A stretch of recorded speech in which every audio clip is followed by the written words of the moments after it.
This is St. Louis on the Air from St. Louis Public Radio. I'm Elaine Cha.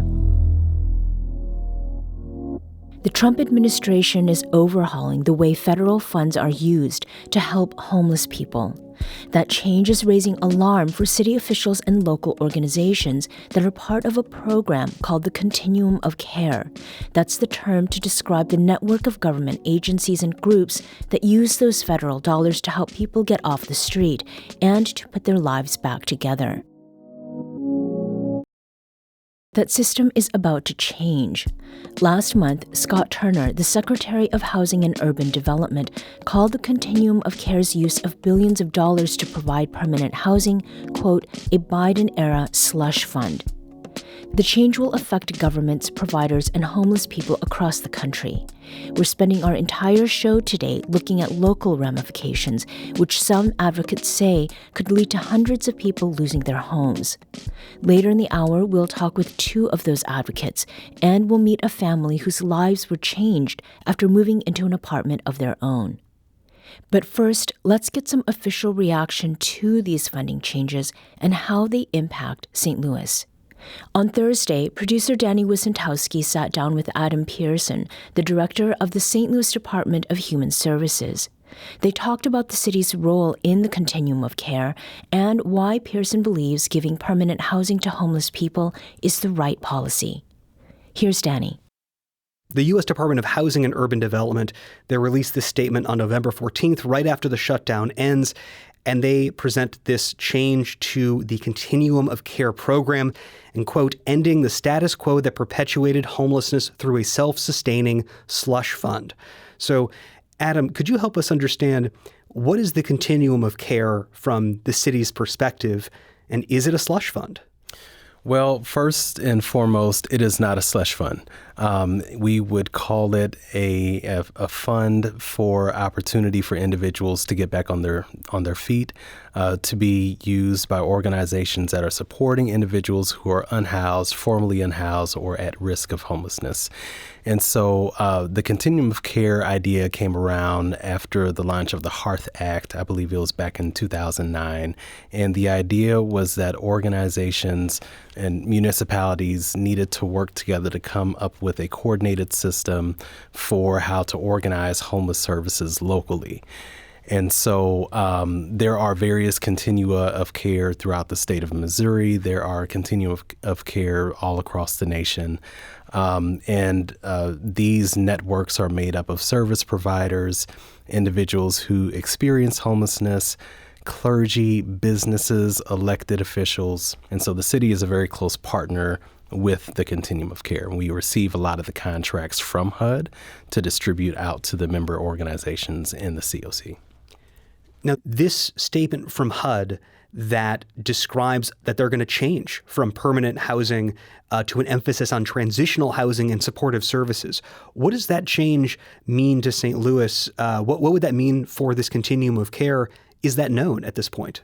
Well, I think for somebody who is steeped in best practices and the literature and what works in housing, this shift was very unwelcome. And, this shift from permanent supportive housing and long-term housing towards transitional housing, really permanent supportive housing was the gold standard, right? It helps reduce recidivism into homelessness.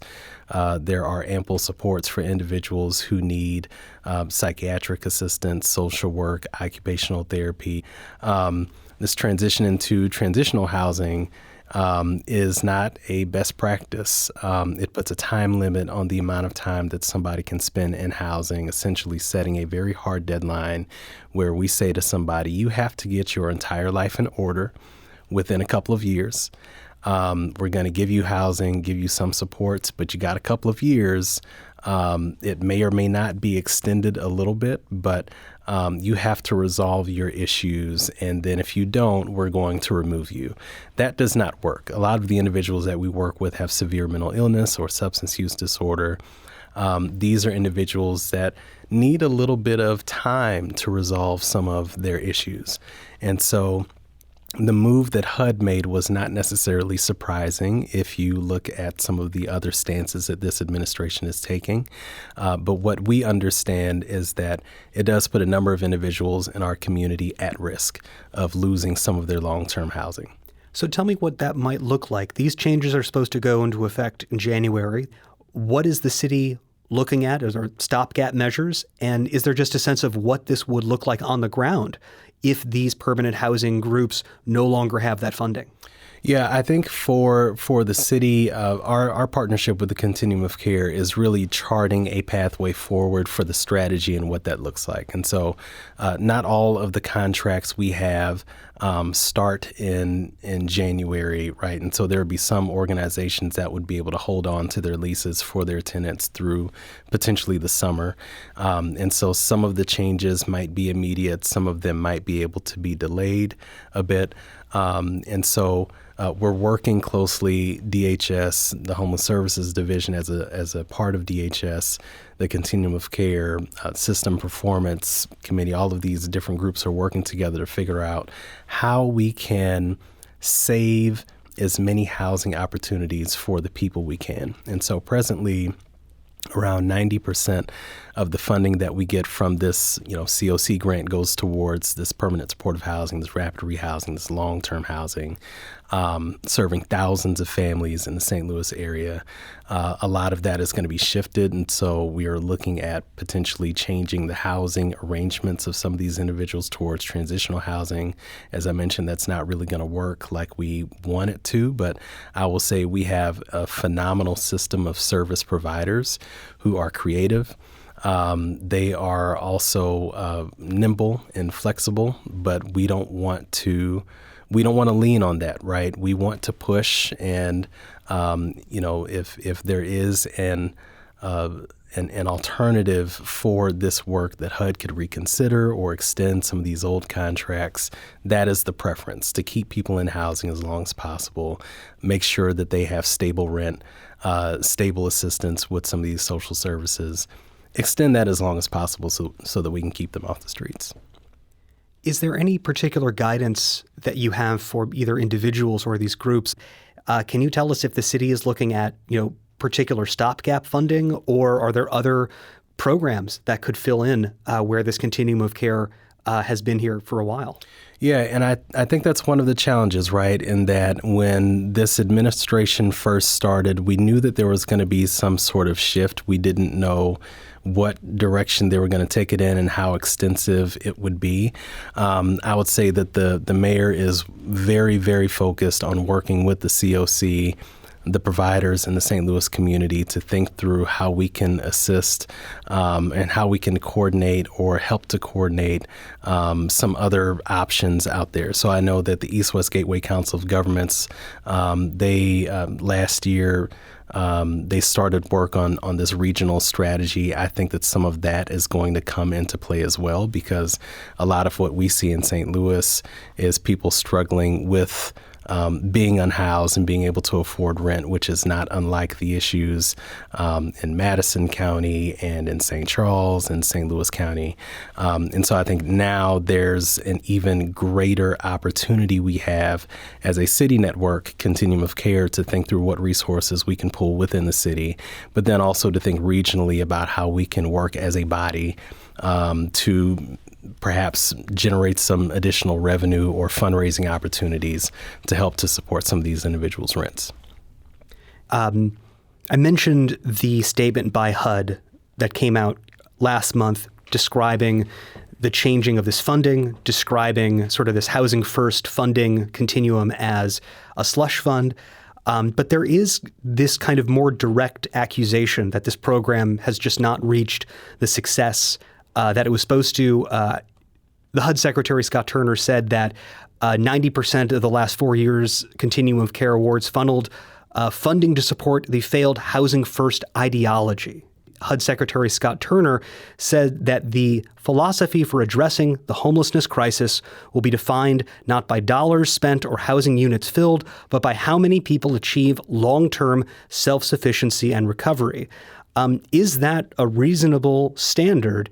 And what do you make of this claim that putting people in homes or housing first is fueling homelessness in a way?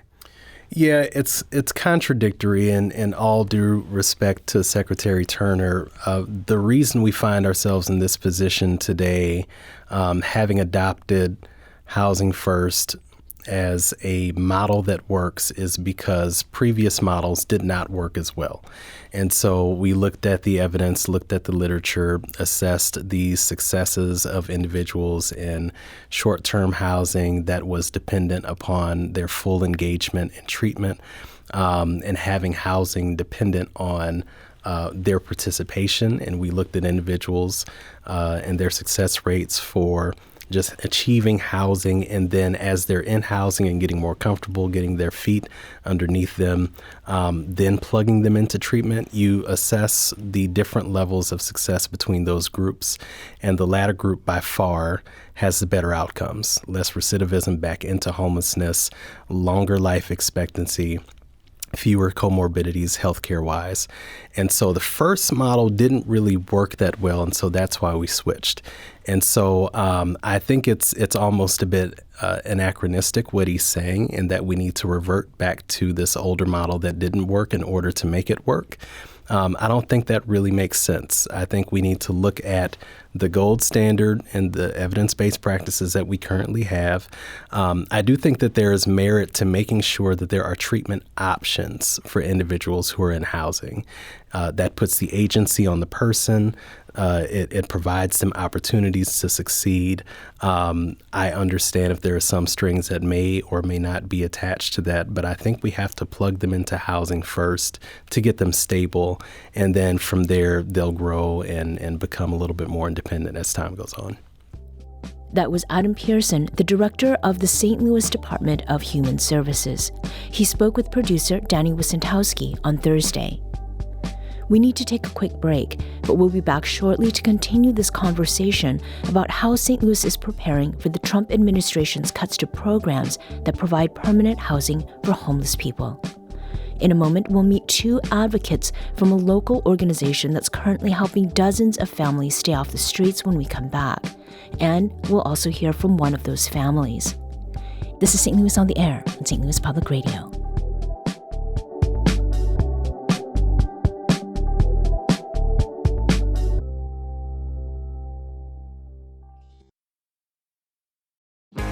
If you have a smart speaker, you have access to the entire world of NPR and St. Louis Public Radio.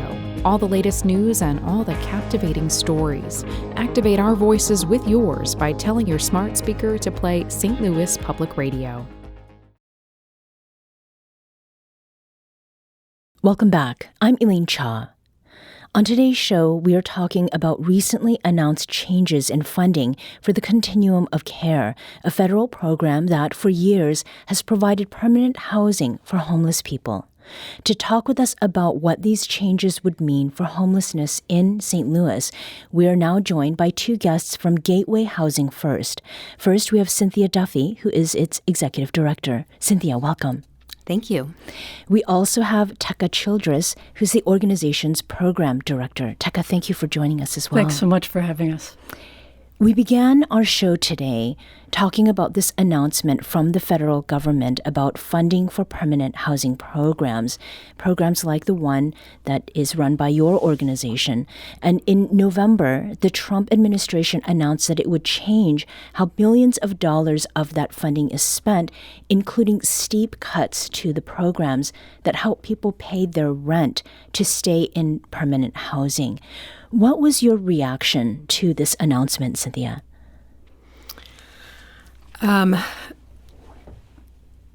Overall, the reaction is a fear of devastation.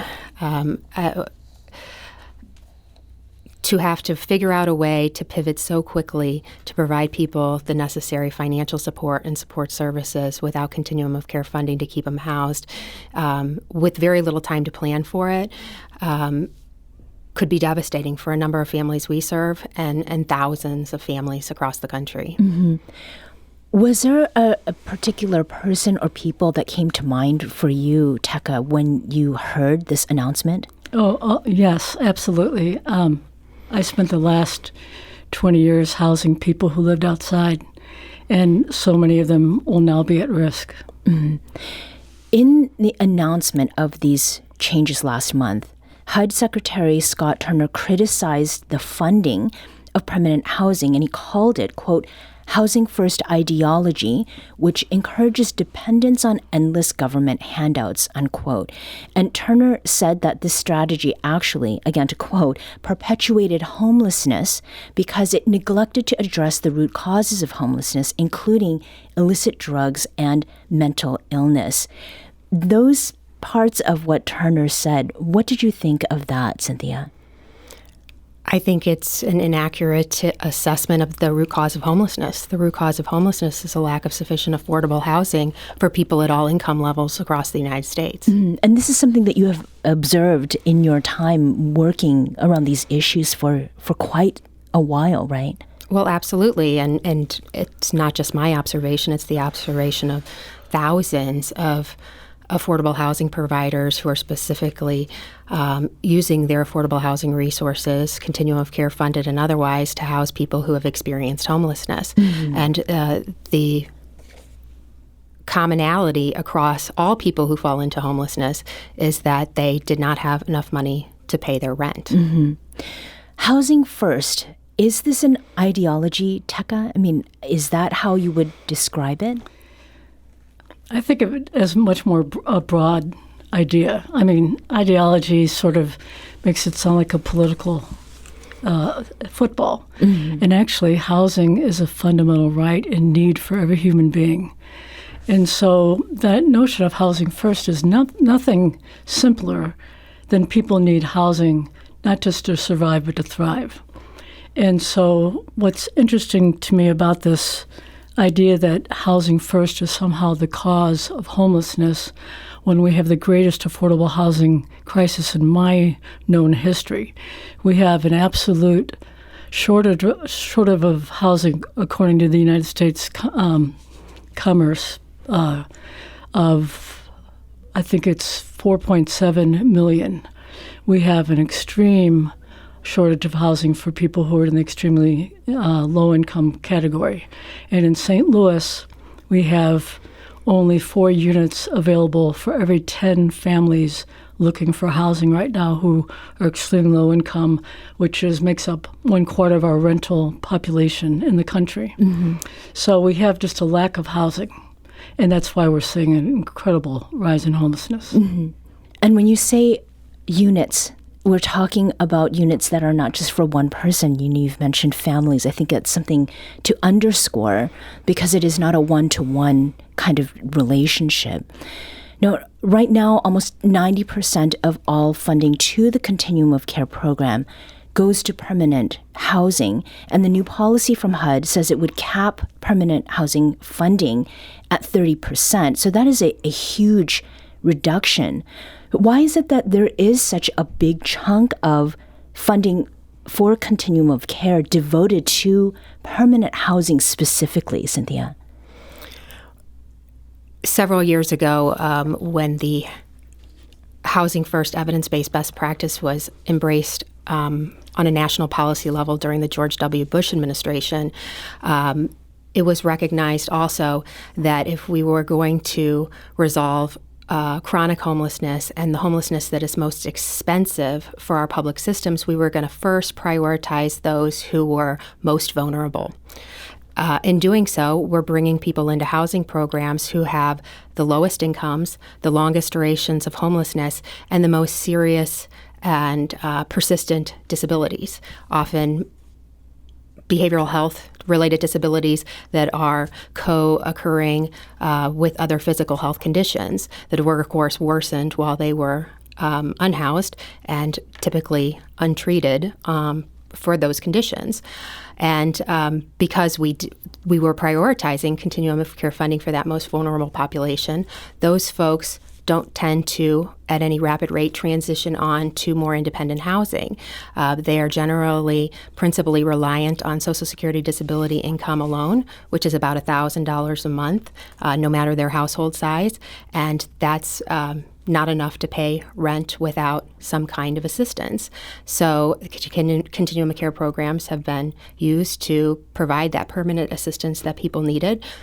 Plenty of people with disabilities who are COC funded do go to work, but they have periods maybe when their illness spikes and they have to take breaks from work, or work is not available. When their income goes up, their earned income goes up, their subsidy goes down, but they always have that safety net. So ultimately, if all they have to rely on is their Social Security, they can still stay housed. Mm-hmm. What does the timeline on this look like, Tekka? I understand that some of the federal funding that groups like yours rely on, things could change as soon as January, which is less than a month out. What's actually impacted us much sooner. January 30th is when the continuing resolution is ended, and they will make a decision about further appropriations. There's got to be reconciliation in Congress between the Senate and House appropriations bill. But it's going to happen much sooner. It is happening currently because HUD is currently not filling its contracts, even starting in November. Mm-hmm. And that actually impacts us at Gateway Housing First. We are paying rents for people right now for whom we are not getting reimbursed. How are you doing that? I'm going to let Cynthia off. Yeah, Cynthia. Well, we didn't actually know we weren't going to be reimbursed initially. Our contract ended during the government shutdown. All indications with HUD was that we were good to go and the contract would be signed on time.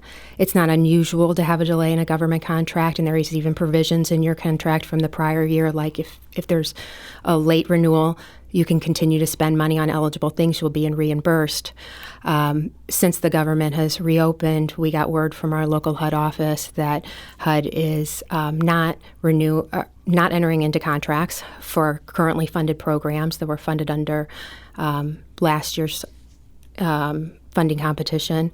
We have our award letter, as of March, and they're just in limbo. We have no information from HUD at all whatsoever whether those contracts will be moved forward. Mm-hmm. How are we doing it? We're relying on our reserves. We have to do it because we can't pull this safety net out from under families without giving ourselves and them any time to plan for a transition.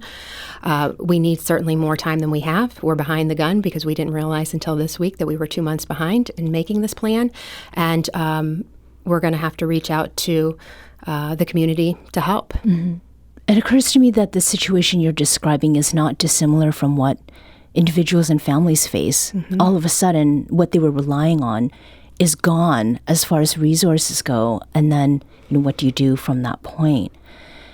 The National Alliance to End Homelessness has warned that this shift in funding will lead to at least 170,000 people nationwide to lose their supportive housing, but that the impacts will be felt most acutely on the local level. Why does this burden fall so heavily on local groups, Tekka? It falls on local groups because they are the ones who are supporting our families by using the funds that we've received from HUD to keep people in housing. We have 1,600 people in the St. Louis region who are likely to lose, who could potentially lose housing this year. I don't want to say they're likely to because we're doing everything in our power to stop it. Mm-hmm. But it's one of the things you may not hear later. I was with the family that got interviewed and about the story. And they said, well, what happens if you lose your housing? And they said, we're going to go to those who are helping us. And so that's why it falls on us, because we are the partners of those people who desperately need housing. Mm-hmm. Earlier in the show, we heard from Adam Pearson, and he's the director of the St. Louis Department of Human Services. And he said that the city and local groups are, quote, working together to figure out how we can save as many housing opportunities for the people we can. But he also seemed to suggest that groups like yours may have to find their own solutions, being, quote, creative and nimble and flexible. So, Cynthia, you were talking about what you are doing since you got that announcement right after the government shutdown ended. Is Gateway Housing First looking at creative ways to make up for what is lost? Absolutely. Yeah, what does that we look have like? made commitments to our tenants and our clients who we support in scattered site leasing programs who are leasing from private landlords to do what we can to partner with them in staying permanently housed. That's what we do. We've done it with great success. 98% of the over 700 households we've housed since we started doing this work, directly housed through our own programs, have remained stably housed. And we're not just going to abandon that commitment because of this lapse of funding. We intend to ultimately, in the short term, raise funds from the community, from private giving mostly, and turn to some foundation partners and hopefully get some emergency funding to continue to pay rental subsidies that were typically paid by the government. We expected to have more time to do this again, but over the course of 2026, as our continuum funded households lose their rental assistance as expected, we plan to work with them to transition them into our non-Continuum of Care funded housing programs. Mm-hmm. So we will use our vacancies in our programs that aren't funded by HUD to the extent that they offer a housing solution that works for a family that is losing that Continuum of Care funded housing to keep them housed. And how much money needs to be raised to make up for what's been cut? For our agency directly, the annual loss is over $800,000. The number of affected families is about 80 at any time, over the course of the year. Across the continuum, the St. Louis continuum, it's around a $10 million loss, and across the region, it's about a $15 million loss. Mm-hmm. We need to take a quick break, but we'll be back shortly to continue our conversation about local reactions to federal cuts to programs that provide permanent housing for homeless St. Louisans. This is St. Louis on the Air on St. Louis Public Radio.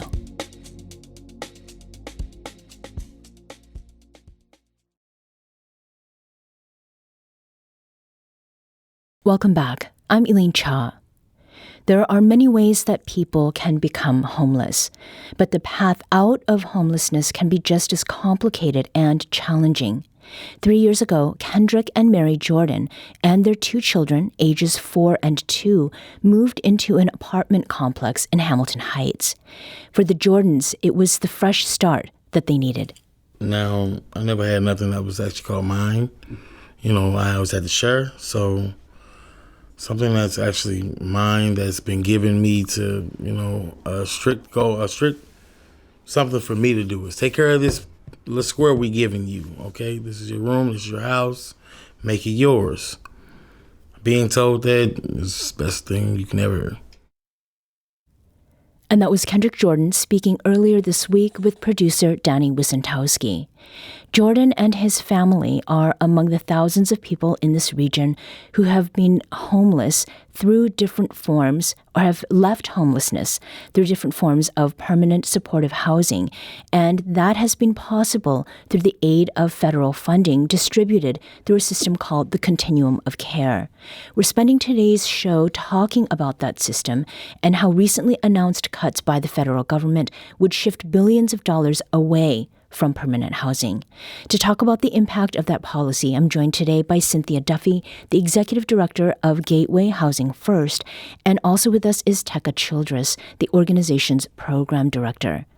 So we just heard from Kendrick Jordan. He and his family live in a 34-unit apartment complex, and that building is one of 10 housing communities that are run by the Gateway Housing First organization.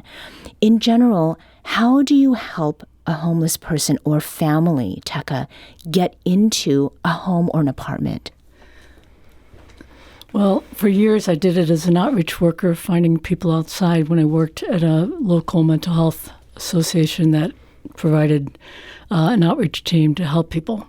And I used a lot of the Continuum of Care dollars to be able to house people.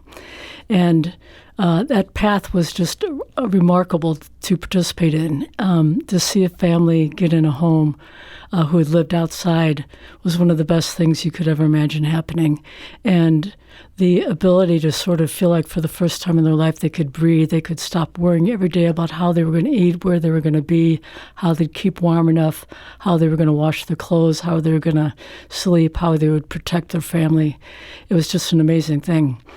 One of the, in terms of my current time, I'm right now working as the program director, and I take people in who are many who reach out to me who know me because they're unhoused and know me from the past, and all those who fill out our housing applications, of which are hundreds and hundreds and hundreds of people currently looking for housing now, and even a whole new population of people who have even higher incomes now are really desperate because of the lack of housing. So that again, has been quite a remarkable thing to try to get as many people housed as possible. One of the things I think is a misunderstanding often is that people are unhoused because of some lack of virtue. When we think about this rationally, we think, of course not. We know that anybody, my life among people who have been unhoused, has been filled with joy and humor, and people have the same personalities, struggles, strengths, virtues, beauty, and lack of strengths as any other group of people. It's really lack of housing that caused people to be homeless.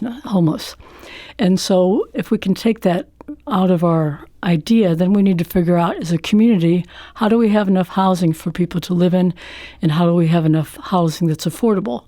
And there's only so many ways to solve that problem. People need more income. We need more affordable housing. We need to subsidize it for those who have serious disabilities, who formerly may have been in the hospital in past decades. Cynthia, what then does it take to get a family off the streets? Well, it takes an available unit. As a unit, as Tekka says, she manages our wait lists. We have hundreds of people waiting for all of our units across our array. People have different needs and different wants, but most people get on all of our waiting lists, all the waiting lists that they qualify for. But what's different about the way we prioritize our who will house in our vacant units, it's not a first-come, first-serve waiting list like a traditional landlord.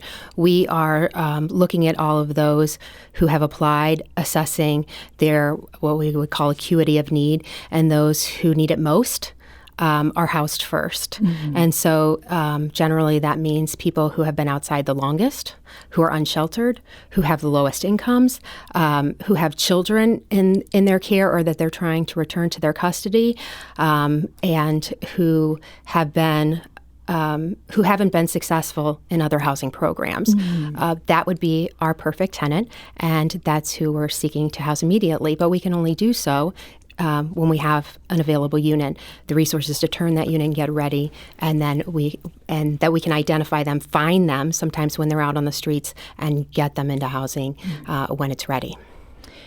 The housing that Gateway Housing First does have, you operate 10 housing communities. And as you've noted, it's not just adults. We're talking about families with young children. And that is the situation for Mary Jordan, who talked about what it meant for her to have a safe place to raise her 2 young kids. I feel really blessed to be involved in a program where I'm being seen, being given the help.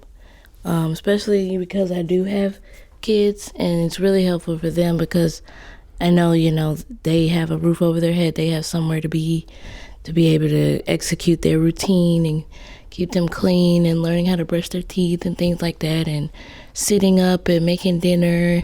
And, I've learned recipes, and it's really been nice because before that, we were living with family members, So it's a big blessing, and it's a big relief because you don't know how you'll get your first place. And that was Mary Jordan. She and her husband Kendrick live with their children in Hamilton Heights. I couldn't help but get a little bit choked up listening to the simplicity of what Mary Jordan was talking about. And when it comes to the category of homelessness, it is not just about not having a place at all. It's not having a place of your own and a place to feel stable and to get into those everyday sort of routines. For an organization like yours, Tekka, to help families with children leave homelessness, how big a deal is that? Well, you can only imagine. Imagine your children. Imagine you didn't know where they were going to stay, and imagine having a home. Any of us could be in that situation, and it's life-changing. Cynthia reminded me the other day that we have families that we housed years ago whose mothers had been unhoused for years, whose some of the younger children have never been unhoused now. They have been housed in our housing, and that is a whole generation changing. And then the other thing that just to point out, it's like that simplicity.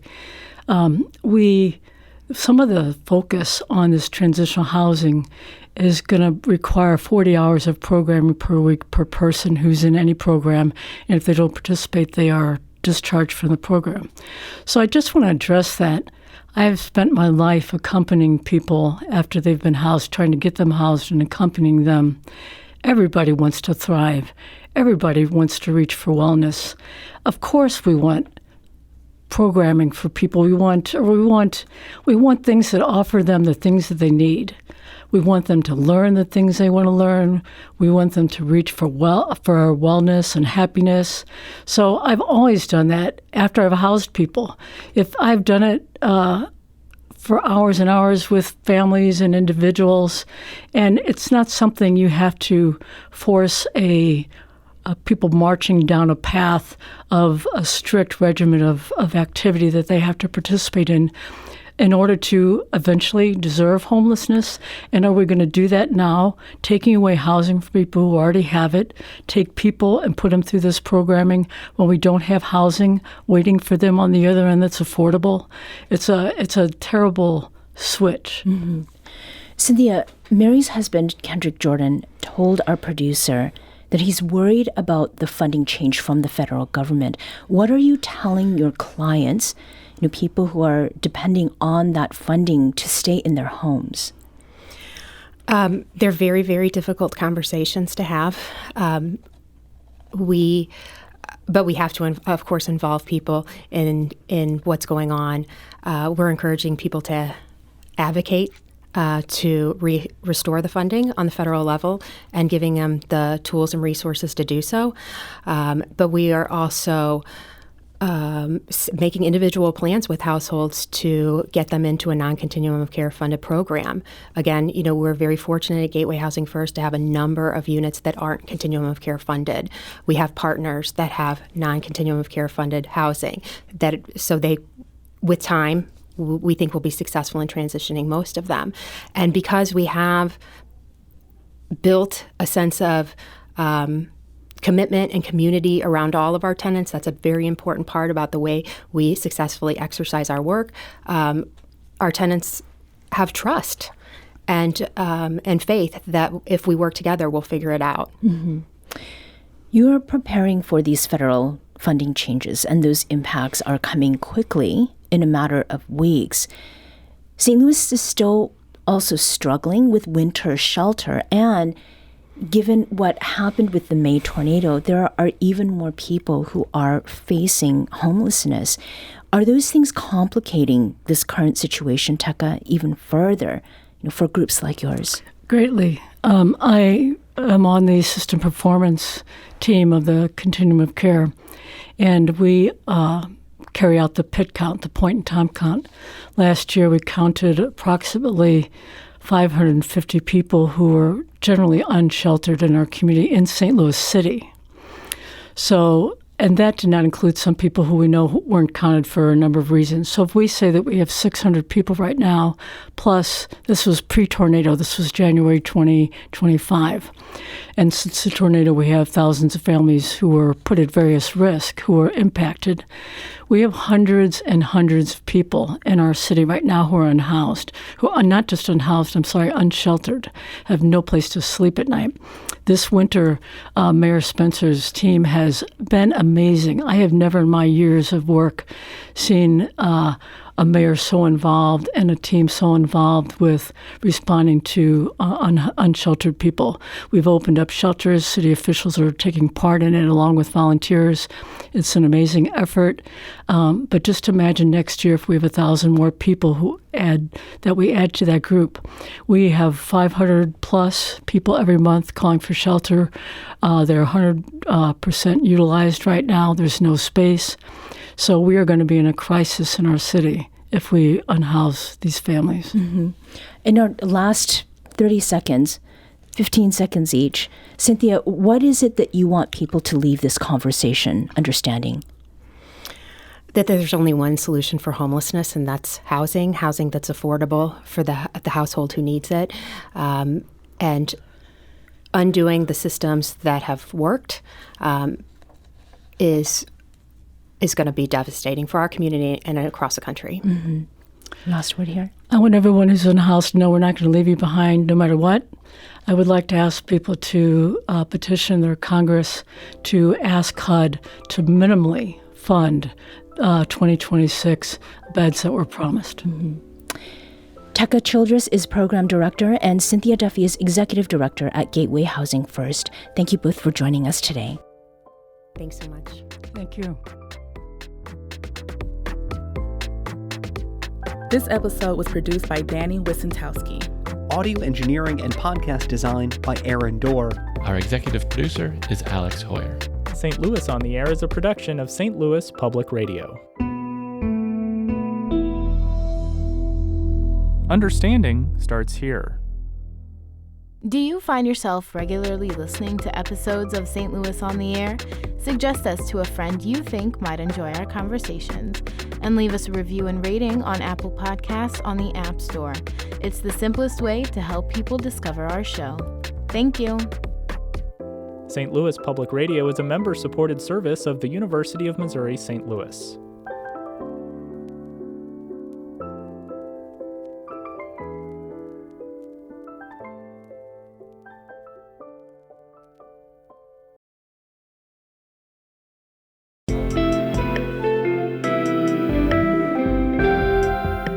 The Gateway brings you the day's news each weekday from around the St. Louis region and the state capitals in Jefferson City. Our schools are accredited.